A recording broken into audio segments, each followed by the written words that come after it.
Alright, what's happening, guys? Yeah, I'm finally back after what seems like a really long break.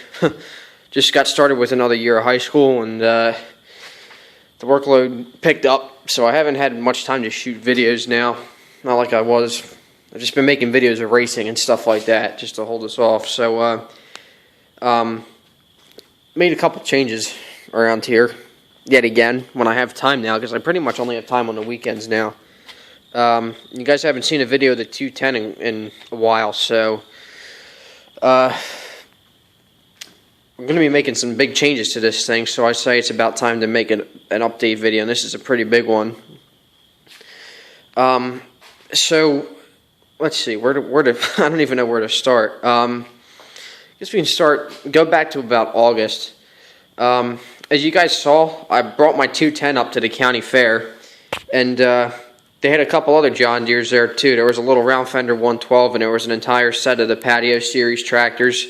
And they were not worker tractors, but they've been restored to, expo quality restoration. And I looked at mine. I looked at the repaint job on my 210, and I said, "Wow, this looks terrible compared to some of these." I said, I want to make it look real professional before I really start putting her back to work again. So I did a little research, and thanks to the help of my fellow members on my tractor forum, I got some extra paint. I probably overspent on paint a little bit, but you live and learn. So when we painted this tractor back in 2013, well, last summer, we haven't. My dad helped me out because my dad's pretty good with painting, and he had actually never done anything like this either, like anything professional, like anything that would really need to be taken care of. So we just gave it. We used the little airbrush actually that mounted onto the compressor there, and we sprayed 3 coats of green on it, John Deere green from a gallon can, and gave it a couple shots of clear coat.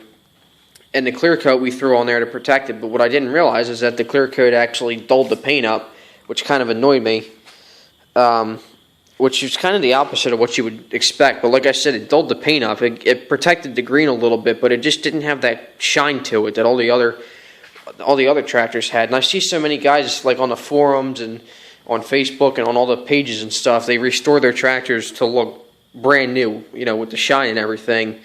And then they go and put them to work. So I said, you know what? As illogical as that sounds, I think I might actually try that too. So I figured instead of using the cheap little airbrush again, I would do it the way I know best. And I'm no professional painter, but I made numerous trips down to the dealer and got the regular John Deere Ag Green in the cans. I bought, over the entire course of this, I bought maybe 8 or 9 cans of this stuff, and I kind of, like I said, I overspent on it, and most of that cost was for the paint, because I must have like an OCD obsession or something, because like everything just has to look perfect. It can't be a 5-foot paint job. It has to look good up close, and unfortunately it still doesn't look good up close, but it looks a heck of a lot better than it did before. So I got some sandpaper, some real fine and some real coarse sandpaper. I took some 80 grit sandpaper first, and I sanded off both layers of clear coat, and I scuffed off the top layer of green paint. That was the dull green paint. I actually started back here on the fenders first, because I think the last time I showed you this was in the LX 176 video, which seems like a long time ago, but it really wasn't. At the time, I was repainting this the back of the fenders here, and I was just experimenting with it, because what happened over time from the back fenders getting all dirty and everything and spilling gas on it when filling the gas tank up, it would be making all these big stains. I said, wow, that looks terrible. So I have to be more careful when I pour gas. So I sanded off the top of the fenders, and they were scratched up from running into branches and stuff. A lot of times the edge here gets scratched off, it just gets worn down. So I gave it a couple shots of green paint, and I said, that looks all right. Let me give it a couple more coats just for extra protection, and I was really pleased with how it turned out. I didn't realize the trick. I didn't use any clear coat. All I did was just give this 3 coats of green from the can, and I just waited about 15-20 minutes between coats. And I was really impressed with how it turned out. I tried experimenting, going one way and then back the other way, and then going one way and then going another way again, and just experimented with it a little bit to see which leaves the best finish. And I was real impressed with how the fenders turned out. So I said, you know what? Because of that OCD obsession I was talking about, I went back and I touched up. I didn't do too good of a job around these taillight lenses. I got a little overspray on them, but I touched up all down here. And then the old dealer sticker got worn off too, and it looked terrible. So I bought another John Deere decal, same one that they use on the back of the seat. I mean, it looks a little redundant, but I think it's kind of nice. And I seen a couple at the fair that had the same logo down here on the patio tractors. I said, that doesn't look half bad. I mean, yeah, it looks a little redundant with the same logo, but it can't be too bad. So I stuck that on there. I just used a little Windex, which I've had bad luck with in the past, but I sprayed some Windex on the surface and cleaned it up, and sprayed some Windex on the back of the label and moved it around until I liked where it was at, and it turned out pretty good. So I said the fenders look great, so now I might as well go back and touch up all the spots on the hood. Long story short, because of my obsession, I ended up taking the hood off, and I took some 80 grit sandpaper. Like I said earlier, I took some 80 grit sandpaper and I sanded off the clear coat and top layer of green. And then I took some, I believe it was 220 grit sandpaper, and just kind of scuffed it up and got it prepped for fresh paint. I put a coat of, I don't actually know if I have any left over here. I had some Rustoleum John Deere green laying around, which is actually a different shade than the John Deere green in the cans, because that's the Rustoleum John Deere green is actually the old, like, classic green that they used on the 2-cylinder tractors back in the 50s. So it's actually a different shade of green. So I just used that as primer. I gave that 2 shots of primer, and I only waited about 10 minutes in between. The hood, you have to be really careful, because the hood is fiberglass. It's not steel like everything else on it, so the paint doesn't adhere to it that well. So I just gave it a couple shots of that green primer underneath just to start. Once it dried, I took some 600 grit sandpaper, I believe it was. I'm just trying to remember. I took some 600 grit and I scuffed it off again. And then I got the green cans from the dealer, and it took several trips to the dealer to, get enough cans to make it look good and to paint everything. I just went and I sprayed it over. Once it dried, I scuffed it off, and then I gave it 4 more coats. I know it sounds like a lot, but I gave it 4 more coats, and I did it. I kept coating it until I was impressed with it, and it turned out really good. And then I had to go back and touch up a few spots, like down here. There was a little bit of a run that I sanded off a bit. I mean, it's barely visible, but it's a lot better than it was. And then I said, I actually ended up getting a little overspray on the old decals. I said, what, this thing could use some new decals too, because the old decals were all scratched up. So I took a hair dryer or a blow dryer, and I heated up the decals, warm up the adhesive, and then I just peeled them right off. I peeled the old decals right off, the old 210 decals, and I took the headlight lens off, because you have to take this off anyway. And I peeled both of them off. And then I actually took a little bit of gritty toothpaste and I just rubbed it around the headlight lens to shine it up. And it didn't make that much of a difference, but it looks a little better. So I was really, I mean, it turns out all right. I had a little overspray here, but I can just clean that up with paint thinner. I haven't done it yet. Other than that, I was real impressed with how it turned out. And the side panels still had that dulled paint on it, and they were still all scratched up and everything. I said, okay, so this has to get painted too. So I did the same process with the side panels. I hung them up and everything, and I actually hung them up on that track right there for the door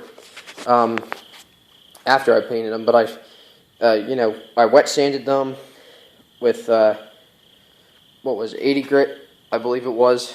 I wet sanded with 80 grit, and then I gave them a coat of Rustoleum green and wet sanded that, and then I gave them each 4 or 5 more coats of green. until I was happy with it, and they turned out really nice. Unfortunately, these things can never stay clean, though, as you can see.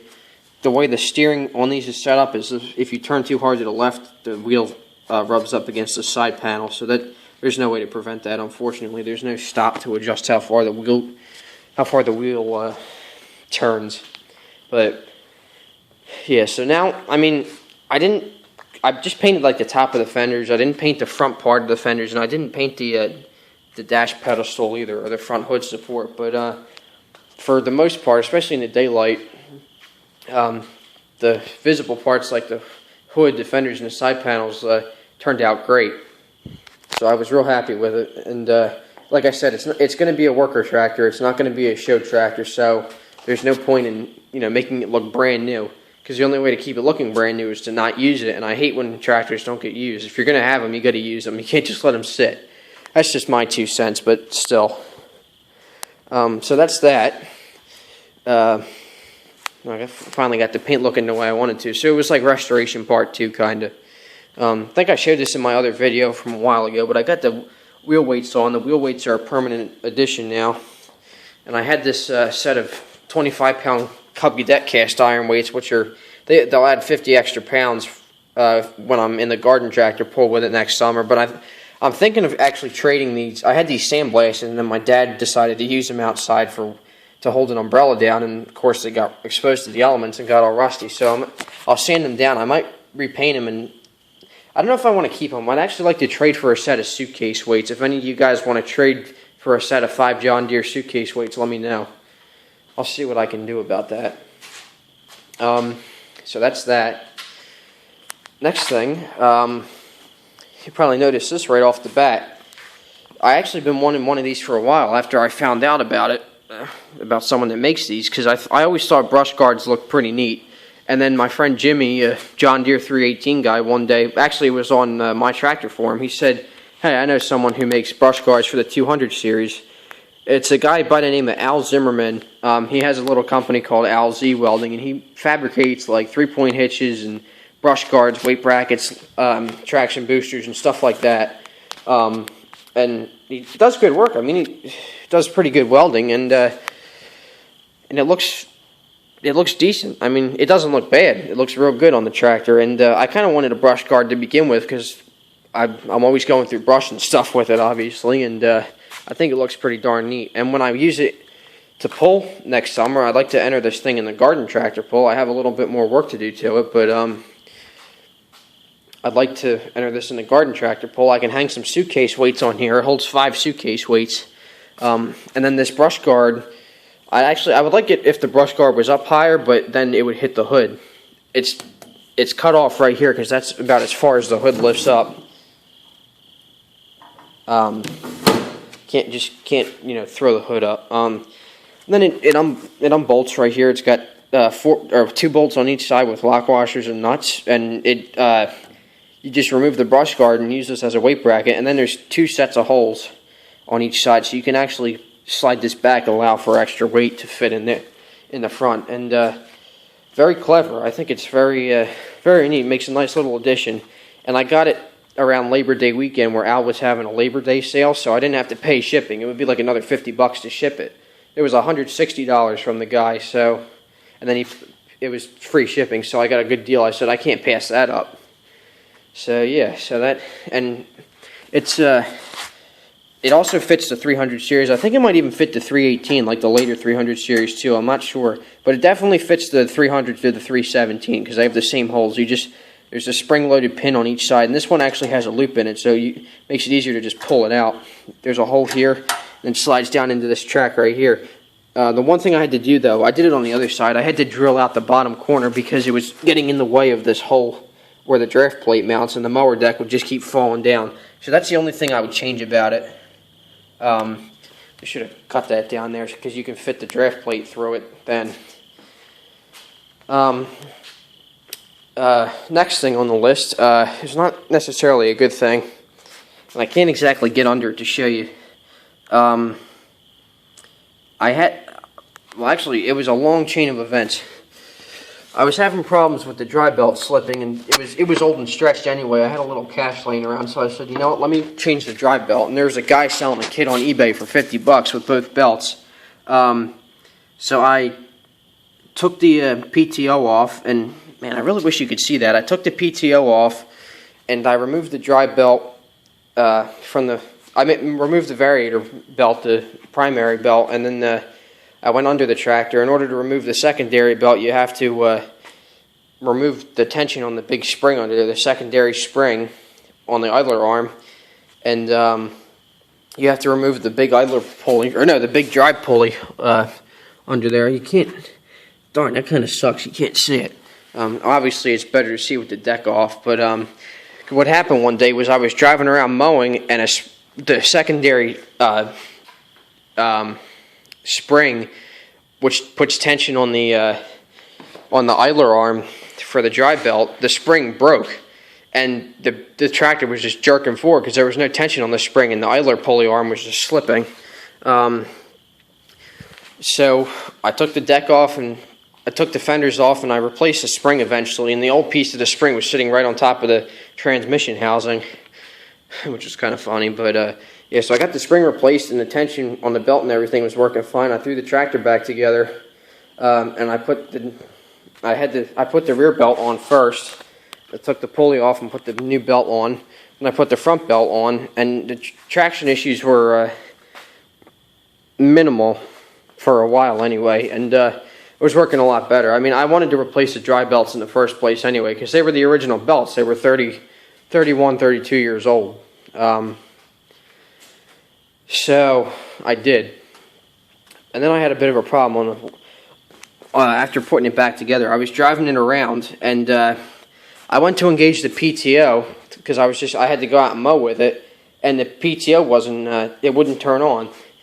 I checked everything. I ran all the typical tests. I checked the air gap. It was fine. I ran voltage tests with the voltmeter and everything, and it was slid all the way onto the crankshaft on a keyway, and it still wouldn't engage. I said, what's going on here? Then I took the side panel off and looked at it, and the pulley, long story short, the two belt pulleys on the PTO were basically separated from the fuel coil, which is the back part of the PTO that generates the electric current. So the PTO was basically split into two pieces from rubbing on the crankshaft. And what happened was the crankshaft key slipped out. You can't see that in there. The crankshaft key slipped out, and when the PTO was going around, it actually scored the inside of the PTO, and the PTO was basically junk because it got seized to the shaft. I had to crank it over and pull the PTO clutch off at the same time, and it was the inside was scored and everything. It was bad. I said, I can't use this anymore, so unfortunately I had to get rid of it. So now I'm in search of a new electric PTO clutch. So that kind of sucked. I haven't been able to mow with this thing, so I pulled the belt off because there's no PTO to hold the belt on anyway. I have the belt hanging up on the wall over there. And the 210 hasn't been getting used that much now since, like I said, since school picked up and everything. I just haven't had time to use it. I took it out and swept the lawn with it today for a little bit because I barely even have time to cut my own lawn now. But I finally got around to it yesterday, and I just used this thing to give it a little bit of an exercise and pull the sweeper around. So that's that. Yeah, I plan to, the next big thing, I've always wanted to have a garden tractor that I could take up to the county fair and pull with. Now, if some of you guys saw the video I posted from July up at our county fair, which is right up the street there, I just have to go up the lane and cross the road. The county fair is right there. They have a good turnout of garden tractors, and most of them are gear drives, and a lot of them are belt driven too. Guys, they take care of them, so they don't have any problems with belt slipping or anything. And a lot of the tractors there were 200 series John Deeres. There was one guy had a 212 and a 214, and another guy had a 216, and then there were a couple odd ones like the 110 round fender and the GT 200 series with the gear drive transmissions and everything. Because the gear drives put out a little more traction and torque for pulling. So most of the hydrostats don't even show up. There's not a whole lot of them there. I said, you know what? if the 212, 214, and 216 can do it, then I think my 210 could do it too. So I'm slowly taking steps to get this thing ready to pull next summer. I mean, I have just a little less than a year, but I'm just trying to. I'm going to do it for fun. I got to save up a little extra cash because I'm also saving up for a pickup truck right now, and I'll have to see how I am financially in the spring and see what parts I can buy. But I've been slowly buying different things for it. Like I started with the brush guard because it acts as a weight bracket too. I can hang extra weights on the front because you got to have weights on the front when you're pulling, so your front end doesn't come flying up and you lose traction. Got the cast wheel weights, so that's an extra 100 pounds, and then I have those wheel weights too. But like I said, I don't think I'll be keeping them. And one of the club requirements is you have to have a wheelie bar. So a lot of the guys fabricate a bar and they mount it on the frame here and here, like if you were to have a sleeve hitch, and it basically just comes out about this far behind the tractor, and it has a couple gauge wheels on it. And the club rule is the gauge wheels have to be 4 inches off the ground. So if your tractor pulls a wheelie, it's not going to flip back on you. But you'd have to have some crazy torque to cause that to happen. Now, I can't exactly afford a wheelie bar between trying to buy all these other parts for it. So I actually decided, since my uncle's pretty crafty with a welder, I'm going to see if I can get a sleeve hitch, because that was another thing I wanted to buy for this all along, was a sleeve hitch. I could use it, for pulling garden attachments. So I was thinking, get a sleeve hitch and mount it on there, and then we can just weld some gauge wheels to it and hang some extra suitcase weights on it if we need be, different times of year. Like I said, I mean, it's not. It would easily be switched. It can easily be switched from a sleeve hitch to a wheelie bar for the pull, and I would just remove the. I would just let it float. I wouldn't, I would disconnect the lift handle so it stays at one spot where the wheels are 4 inches off the ground. I think it would be pretty handy. And like I said, it's a sleeve hitch too, so we can just remove the gauge wheels and turn it back into a sleeve hitch, and I'll find some attachments for it eventually. And then finally, the big step, probably the biggest step in turning this thing into a puller, is the motor. The tractor's got a K241 Kohler in it, which is 10 horsepower. It's the original motor. It's never had any work done to it, as far as I know.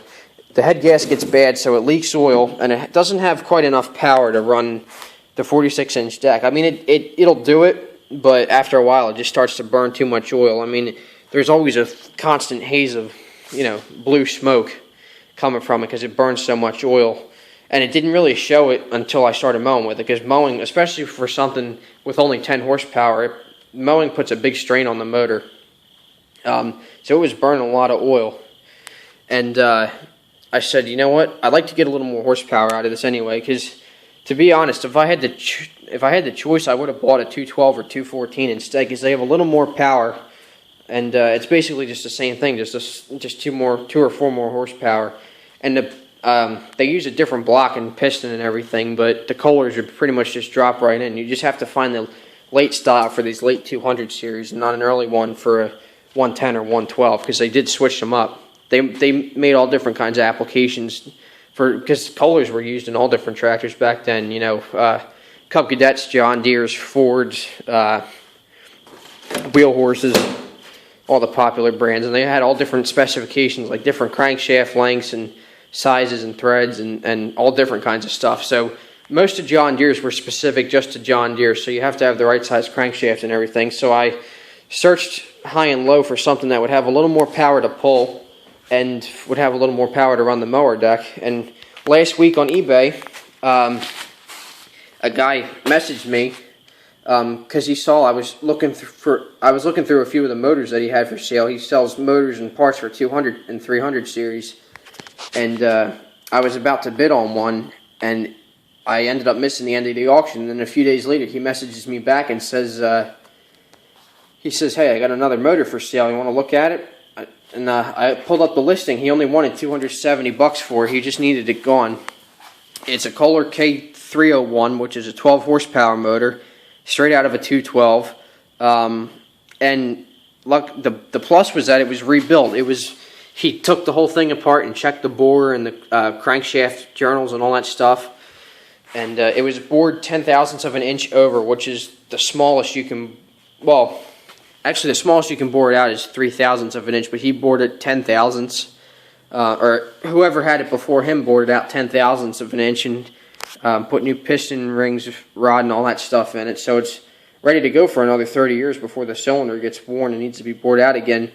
You can bore them out to a max of 30/1000ths of an inch to get the most power out of them, but you want to go little by little. And it had a new piston and all the required equipment for the rebuild. I mean, everything that it takes to, you know, bore it out 10/1000ths of an inch oversized, so it was pretty much ready to go. I didn't have to worry about buying another used motor that could be still be burning oil and everything, but it's got a new piston, new rings, the crankshaft journals look good, and like I said, the cylinder was bored 10/1000ths of an inch, so, and they put about 10 hours on it after they rebuilt it just to test it out, and she runs good and was working real good before they pulled her out of the tractor. And like I said, the guy only wanted $270 for it, and then another $80 to ship it, which I thought, okay, that's, I mean, but it's UPS, so, long story short, I ended up buying it, and they picked it up, and it got here the next day. And unfortunately, I guess this happened during shipping. The flywheel cover got dented up where the voltage regulator is supposed to go. So I'm just going to have to swap the shroud over from my K241, but in the next day or so, I'm going to start tearing that thing apart, and I'll just swap. I have to swap all the parts over to the K301 to make this work. Like the, well, now I have to swap over the flywheel cover.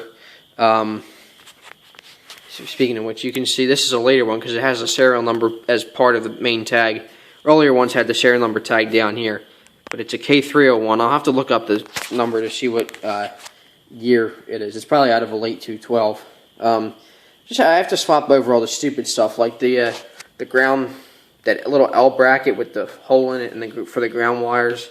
It has no oil dipstick, so I have to swap the dipstick over from the K241.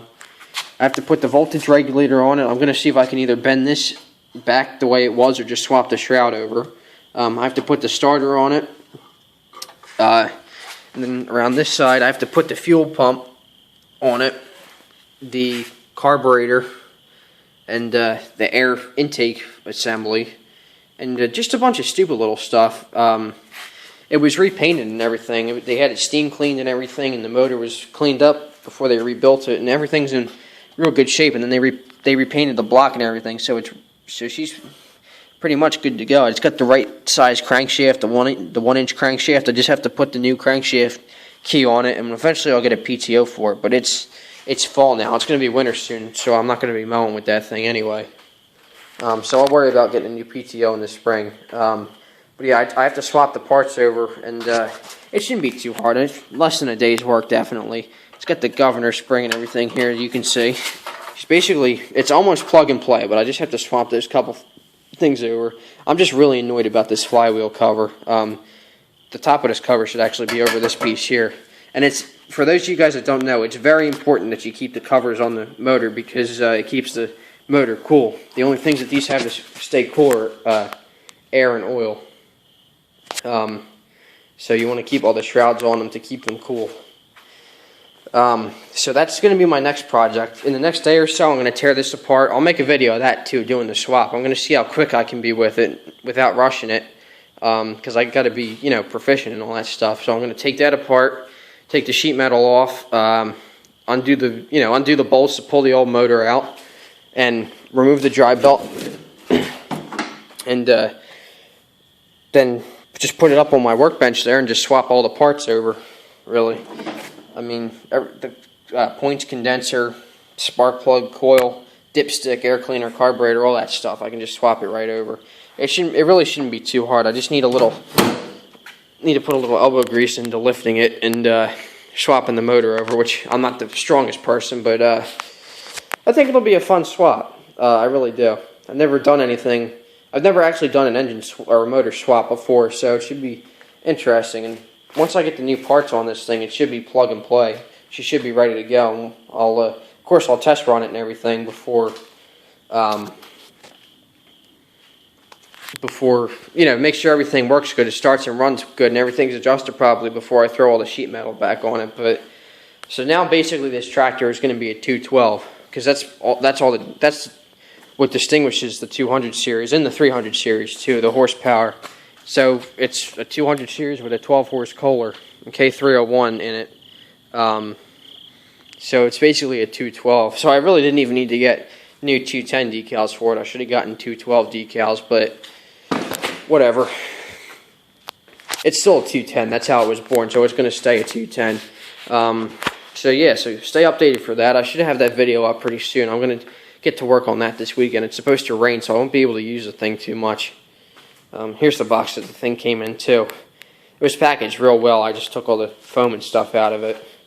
But yeah, I'm going to be getting ready to do this swap pretty soon, and that's going to be fun. I didn't have to do a whole lot of searching for a motor. I was searching for parts tractors and old 200 series tractors I could buy, and old, all original, non-rebuilt K-series Kohlers out of other tractors too, which wouldn't fit this application.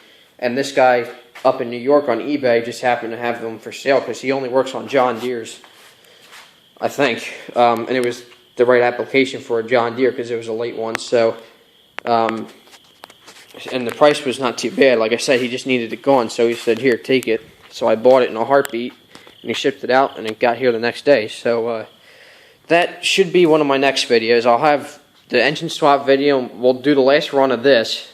I tried to use this thing to sweep the lawn today because I didn't have a lot of. It hasn't been getting a lot of use lately because the PTO went out, so I haven't been able to use it to mow. So I just pulled the lawn sweeper around with it and gave it a little bit of an exercise today because right now that's all I can really do with it besides drive it around. I think the mudding days are over because my uncle and I were both getting kind of fed up, and it's an open differential, so one wheel's always spinning, even with wheel weights on it. One wheel is always spinning, so you're basically screwed if you get stuck. So yeah, those days are over. And I like to keep it looking half decent for a while before next season when I start, start mowing a lot of lawns with it again and getting it all scratched up and everything like my uncle did with his 318. I mean, that thing, there's no way to keep that one clean because he's always going through pine trees and stuff with it. So, but this one, we'll see how long we can keep it looking nice for. And I'll be making update videos and stuff as I start getting new parts for it to turn it into a puller. So yeah, so that'll be exciting. Like I said, I'm trying to save up and distinguish between buying a pickup truck and trying to turn this thing into a puller. So I'm getting parts slowly. I'm kind of working my way there. So far, I have the weight bracket, the wheel weights, and the motor. I just have to get some more stuff, but that'll come in time. So yeah, that's an update on the 210.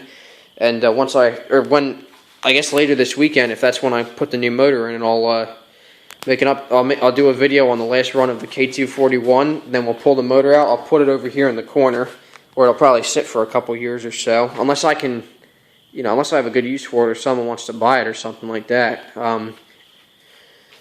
And then we'll drop this one in. Might have to get some help from my grandfather or my uncle. I'm not sure, but we'll see. So I'll show you everything in that video, and it should be kind of exciting. So